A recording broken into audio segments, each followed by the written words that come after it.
Today I had come before you all with another use of introductory subject that is there. आज आप लोगों को there का use बताएंगे कि किस तरह से देयर का यूज किया जाता है।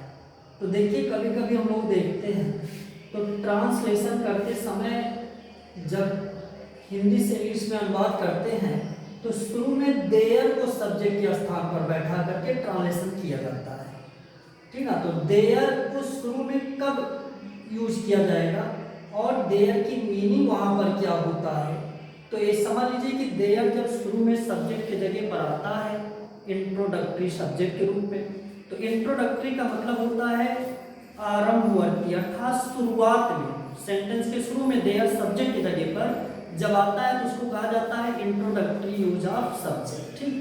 तो देयर कब लगेगा, जैसे क्वेश्चन आ गया कि किसी गांव में एक किसान रहता था, तो इस सेंटेंस में देयर का यूज होगा। कुछ स्टूडेंट का कहना रहता है कि कैसे जाना जाए कि इसमें देयर आएगा, ठीक है। तो देयर आने के पीछे जो रूल बनता है ये होता है कि जब हिंदी वाक्य को पढ़ने से ज्ञात हो कि जो सब्जेक्ट है वो हिंदी वाक्य में वर्ब से ठीक पहले आया हो लास्ट में आया हो। जैसे देखिए इसमें वर्ब है रहता और सब्जेक्ट जो है वर्ब से ठीक पहले आया एक किसान और शुरू में अदर वर्ड आया हुआ है, ठीक ना, शुरू में अदर वर्ड आया है। तो जब शुरू में अन्य शब्द आए हो, सब्जेक्ट लास्ट में हो, वर्ब से ठीक पहले हो, तब ऐसे वाक्य का ट्रांसलेशन करते समय देयर को सब्जेक्ट बनाया जाता है, ठीक ना। और कभी कभी कुछ लोगों का ये कहना होता है कि जिस हिंदी वाक्य के शुरू में किसी रहे समझ जाओ देयर लगेगा, ठीक ना। लेकिन ये रूल हर जगह नहीं काम आएगा, तो इसलिए इसका जो एकदम सटीक और सही रूल है यही है कि जब हिंदी वाक्य में सब्जेक्ट वर्ब से ठीक पहले आया हो और शुरू में अन्य शब्द हो, तब ऐसे वाक्य का ट्रांसलेशन करते समय देयर को सब्जेक्ट बनाते हैं। तो हम लोग देख रहे हैं कि कर्ता अपना वर्ब से पहले है, शुरू में अन्य वर्ड्स आए हैं, अदर वर्ड्स आए हैं, इसीलिए इसका ट्रांसलेशन करते समय देयर को सब्जेक्ट बनाएंगे। तो सबसे पहले देयर लिखेंगे, उसी के तुरंत बाद देखिए पास्ट इंडेफिनिट टेंस है क्योंकि अंत में ता था ती थी ते थे आया है और सेंटेंस अफर्मेटिव है। तो पास्ट इंडेफिनिट के अफर्मेटिव में सबको पता है वर्ब का सेकंड फॉर्म आता है, इसीलिए रहता था कि इंग्लिश क्या लिख लेंगे लिव्ड, देयर लिव्ड। उसी के बाद जो मेन सब्जेक्ट है, मेन सब्जेक्ट एक किसान है, मेन सब्जेक्ट इंग्लिश लिखेंगे अ फार्मर। उसके बाद एक किसान से पहले में मेक इंग्लिश इन हो जाएगा और इसी से पहले किसी गांव, तो किसी की इंग्लिश जो है ए लिखा जाएगा अ विलेज। तो there lived a farmer in a village. तो सबसे पहले सब्जेक्ट के रूप में देयर का यूज करेंगे, उसके बाद वर्ब लिखेंगे, वर्ब के बाद में जो मेन सब्जेक्ट है, जैसे कहीं कहीं रूल मिलता है आप लोगों को कंफ्यूज करने वाला कि जैसे लिखा रहता है कि जिस सेंटेंस में सब्जेक्ट नहीं रहता है उसमें देयर का यूज करते हैं। देखिए हर सेंटेंस में सब्जेक्ट पाया जाता है भाई, बिना सब्जेक्ट के कौन सा सेंटेंस। हर सेंटेंस के दो पार्ट होते हैं, एक सब्जेक्ट और एक प्रेडिकेट।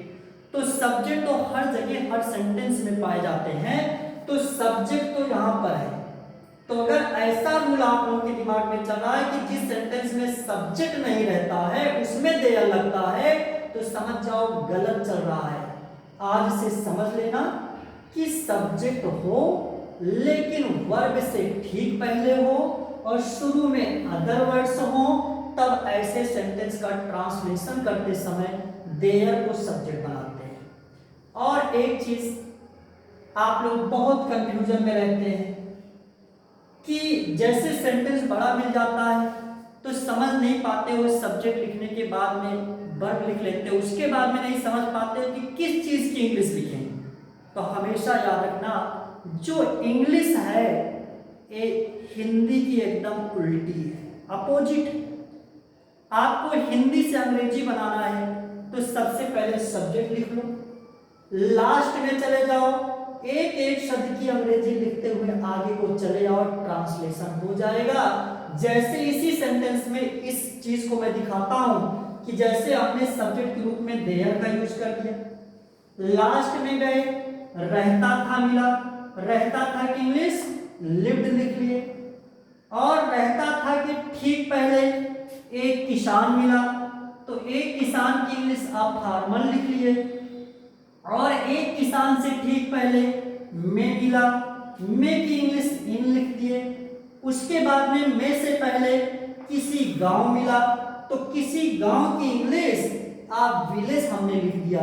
और कुछ लोग सोच रहे हैं किसी की इंग्लिश तो ऐनी होता है, तो अब जो है किसी के अर्थ में शॉर्टकट तरीका ढूंढ लिया गया है, ज्यादातर ए का यूज कर दिया जाता है।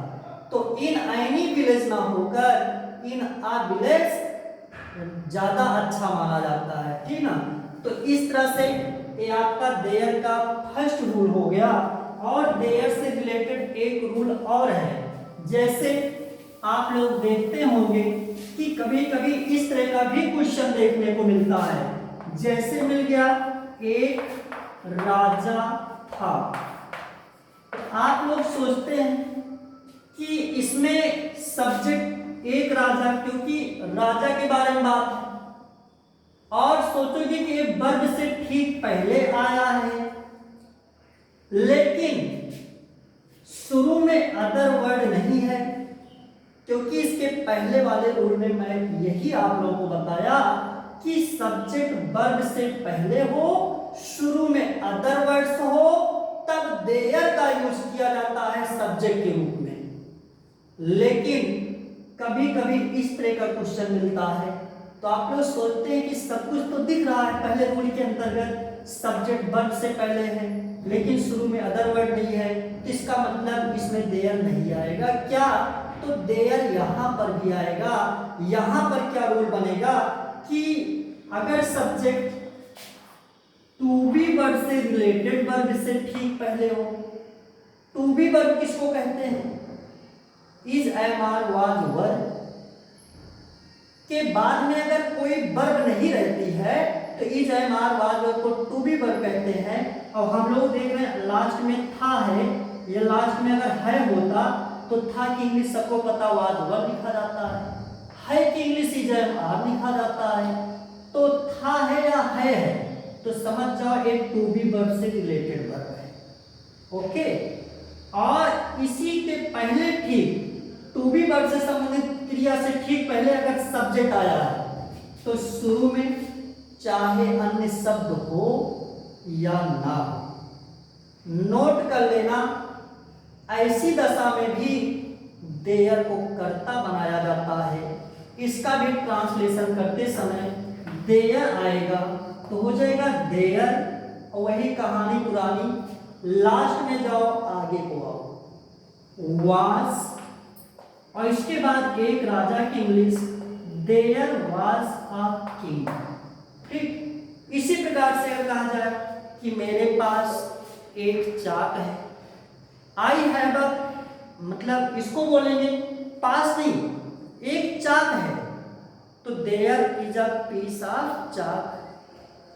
चार किताबें हैं, देयर आर 4 बुक्स।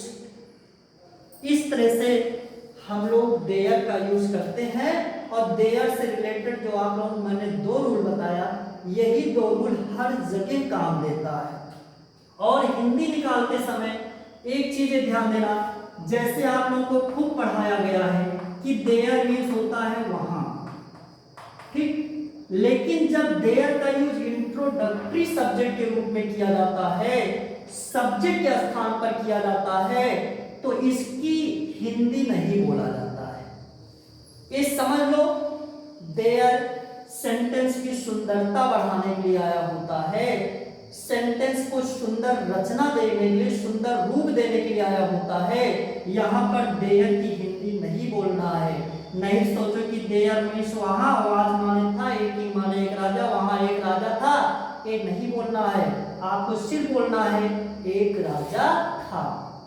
अंडरस्टूड। अब इसी के बाद आप लोगों का देयर का यूज कंप्लीट होता है। और इसमें देख ही रहे हो कि देयर जो है इंट्रोडक्टरी सब्जेक्ट के रूप में यूज इसका किया जाता है। और इंट्रोडक्टरी का मतलब आरंभवर्ती, आरंभवर्ती सेंटेंस के शुरू में आकर के जिस जो आज लग जाए उसी सब्जेक्ट को जो है कहा जाता है इंट्रोडक्टरी सब्जेक्ट।